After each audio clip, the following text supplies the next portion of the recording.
এয়া দেখিছে আজি কিহে ভাত খাব লৈছোঁ। আজি আমি খাম বন্ধাকবি বইল লগতে আলু বইল। আজি মঙ্গলবাৰ, মানুহজনৰ ব্ৰত থাকে, সেইকাৰণে দিনটো লঘোণে থাকি সন্ধিয়া এনেদৰে বৰতীয়া খায়, লগতে আমিও খাই দিওঁ বৰতীয়া।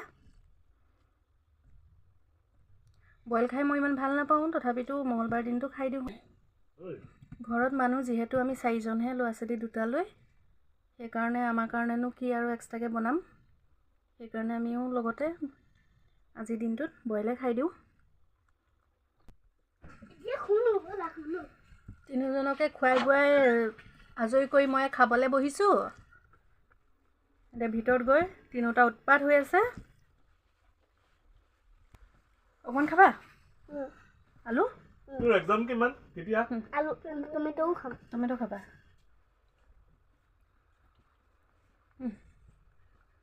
কেনেকৈ খুৱাম? উল্টা হ'ল।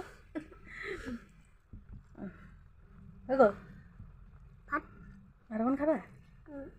আলু আমাৰ ওচৰলৈ আহা। এইটো হৈ গ'ল আমাৰ কোন নামটো কৈ দিয়া। স্বপ্নীল। ভালকৈ কোৱা, স্বপ্নীল। ভালকৈ কোৱা। স্বপ্নীল ৰাজা। স্বপ্নীল ৰাজ শৰ্মা। স্বপ্নীল ৰাজ শৰ্মা।